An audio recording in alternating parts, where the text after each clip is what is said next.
Hey guys, this is Noah here, and I've been playing a lot of The Last of Us Remastered lately. I wanted to make a video sharing some of my opinions on it. More specifically, is it worth it if you already have the game on PS3?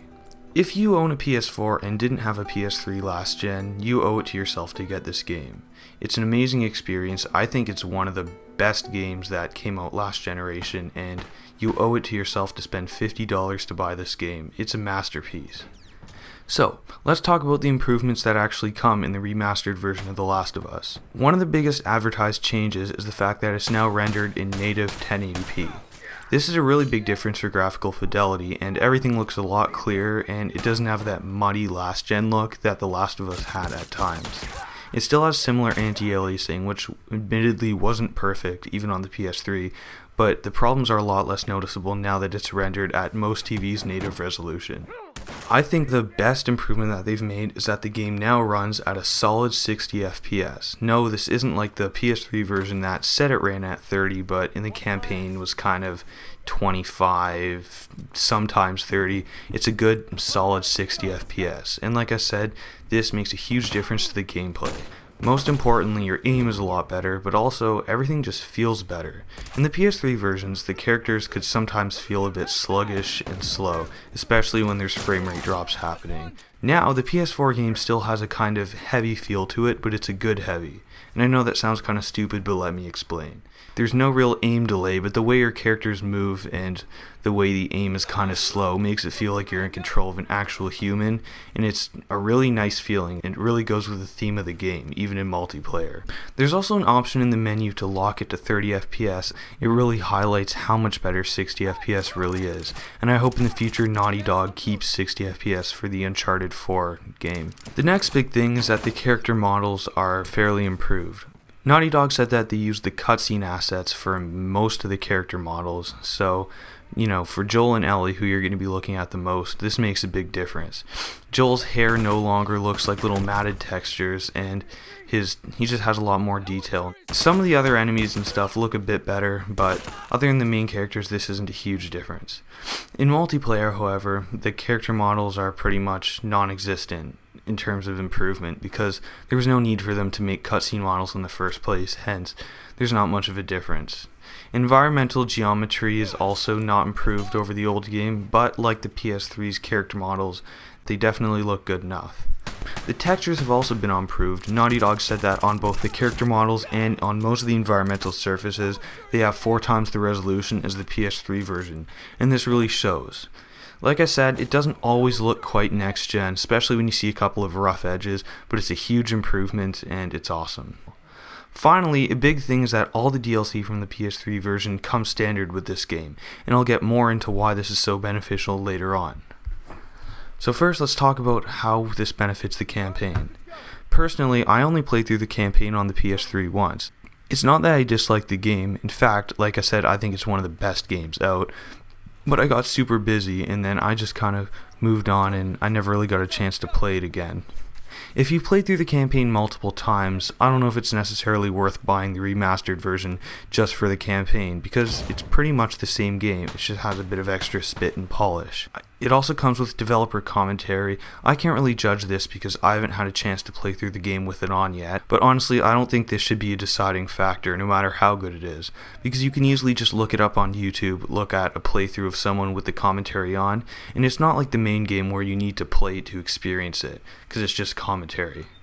Now, like I said before, the DLC comes with the game, and this is one thing that I think could sway your decision. Grounded mode is the new difficulty that basically takes away the HUD and makes the enemies a bit more aggressive, and luckily all the DLC trophies are still separate, so even though this comes with the game, you're not going to need to get beaten on Grounded in order to get a platinum. This only costs, I think, $5 on the PlayStation Store, so if you want to play on Grounded and you have it on PS3, just buy it on PS3. However, Left Behind is $15, and I actually had it on the PS3, and I think it was definitely worth it. A lot of single player DLCs end up kind of feeling like shortened, kind of worse versions of the campaigns, but while Left Behind had that sometimes, I think it was a great experience. If you want to buy the Left Behind DLC on the PS3, if you buy Remastered on the PS4 and take away the $15, it really only ends up costing $35. The Seasons Pass, which comes with this and the multiplayer DLC, is $20, so for $30, if you think the improvements are worth it, I'd go ahead even if you only want the campaign. So, multiplayer. Like I said before, the multiplayer graphics aren't improved nearly as much as in the campaign.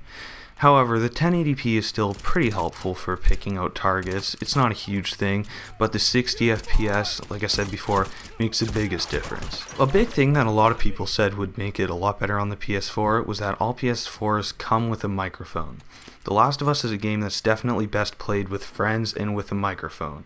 It's still playable with no mic and all that, but it's definitely a lot better with a mic. But unfortunately, most people don't use their mics. Oftentimes when I go into lobby, one person will have a mic on, if that. Now, the fact that you get all the DLC with it is beneficial in more ways than you might think. You'll be getting the Reclaimed Territories and Abandoned Territories map packs. So these are 2 packs and they both come with 4 maps, and I have to say that they're all pretty good. They're almost as good as the ones in the base game. Treacherous Territories is a new pack that came out on the PS4. It was completely free, and while it only had 2 maps, they were really fun as well. You also get a couple of extra survival skills, aka boosters, aka perks, and a couple of other things, but those aren't a huge deal. So you may be thinking, well, if I have the Seasons Pass, what's the point of this? Well, the biggest thing is that the player pool is no longer split. On PS3, you have the main maps playlist as well as DLC playlists and their respective parties and no parties. This means that with the player base being not as big as a game like COD, it's very hard to find a game. You'll know lots of times from Uncharted 3, and if you go back to playing Uncharted 2, how frustrating it is waiting for a game and playing with the exact same people for an entire day. On the PS4 version, every map is all in one big playlist. This grants 2 benefits. Aside from not splitting up the player base, it also allows you to play all the maps at once. Previously, you had to choose which ones you had to play, and you'd have to keep backing out and risk maybe losing a fun lobby to keep playing different maps. Also, the PS4 version, the player pool will probably continue to grow as more people buy the game, while the PS3 version will slowly shrink as the PS3 gets older and older. So overall, if you have The Last of Us on PS3, I'd approach Remastered with some guarded caution. If you only really enjoyed the campaign, don't care that much about multiplayer, then I'd recommend maybe just sticking with the PS3 version, unless you really want the DLC and care a lot about the graphical improvements. If you enjoy multiplayer and the campaign, I'd be a lot more willing to pick it up. If you don't have the DLC especially, I think it's really worth it because you get all the single player and multiplayer DLC and a much better experience for multiplayer. So guys, thanks for watching and I'll see you in the next video.